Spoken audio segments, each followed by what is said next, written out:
এই দেশ পরিবর্তনের ভূমিকাও থাকবে ইনশাল্লাহ জেনজি। শুরুতেই আমি মিডিয়ার মাধ্যমে যে সকল দর্শক আমার কথা শুনছেন সকলকে আসসালামু আলাইকুম ওয়া রাহমাতুল্লাহ। আশা করি সবাই ভালো আছেন। অত্যন্ত গুরুত্বপূর্ণ একটা কোশ্চেন করেছে আমাদের ভাই যে প্রায় 85,000 জেনজি ভোটার 18 থেকে 32 বছর।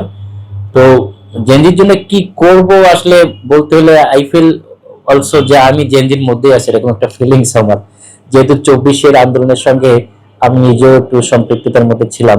তো এই জেনজি তো আমাদের এখনকার বলতে পারেন যে হার্ট, মানে ভোটারদের হার্ট হচ্ছে জেনজি, এবং এই দেশ পরিবর্তনের ভূমিকাও থাকবে ইনশাল্লাহ জেনজি।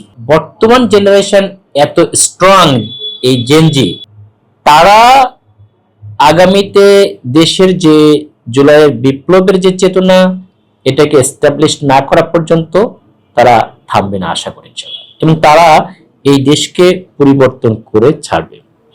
আমাদের সবচেয়ে বড় যে বর্তমানে জেনজির জন্য যেটা দরকার, এক নম্বর হচ্ছে যে ইনস্টিটিউশন 18 থেকে একটা পোর্শন পর্যন্ত ইউনিভার্সিটি লেভেলে তাদের যে মানে পড়ার যে পরিবেশটা দরকার, সেটা অলরেডি তারা পরিবর্তন শুরু করেছে। আপনারা দেখেছেন যে অন্য দলের সেই ভার্বাল কথাই কাজ হচ্ছে না, তারা তাদের মন কোন দিকে সেটা ছাত্র সংসদ নির্বাচনের মাধ্যমে তারা দেখিয়ে দিয়েছে।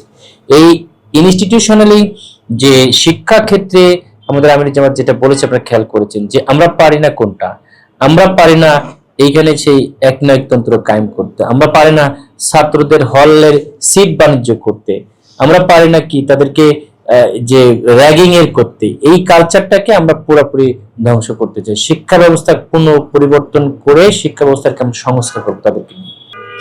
তো অন্য দেশে একটা ইন্ডাস্ট্রি পরিচালনা করতে যে খরচ হবে, আমরা যদি ওই দেশের এইখানে আমরা করি এবং কম খরচে গার্মেন্ট সেক্টর যেমন এস্টাবলিশ হয়েছে, অন্যান্য বিভিন্ন, যেমন আমরা কৃষি নির্ভর একটা দেশ, শুধুমাত্র যদি কৃষিটাকেই আমরা ভালো করে এস্টাবলিশ করতে পারি, যে পরিমাণ খাবার আমাদেরকে বিদেশ থেকে আমদানি করতে হয়, এই ইন্ডাস্ট্রি যদি বাংলাদেশে আমরা করি, তাহলে লক্ষ লক্ষ কর্মীর কর্মসংস্থান করা সম্ভব কৃষি খাতেই।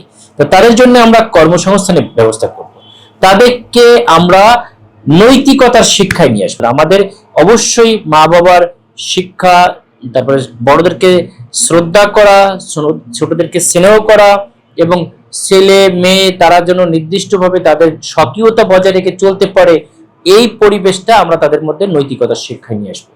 তারপর হচ্ছে তাদেরকে মাদকের যে সবল থেকে, এটা থেকে আমাদের মুক্ত করতে হবে। আমার এই এলাকাটা বিশালভাবে একটু খ্যাত আছে যে একটা নিম্নয়ের এলাকার লোক আছে, এখানে অনেক সময় মাদকের একটা সিন্ডিকেট বলে তারা বলে, কিন্তু আমি আশা করি যে তাদেরকে যদি আমরা পুনর্বাসন করে তাদেরকে চাকরির ক্ষেত্রে তাদেরকে যদি আমরা তাদের সাথে চাকরি ধরাই দিতে পারি, তাদের কাজের মধ্যে ঢোকাতে পারি, তাহলে এই মাদক থেকে তারা দূরে যাবে।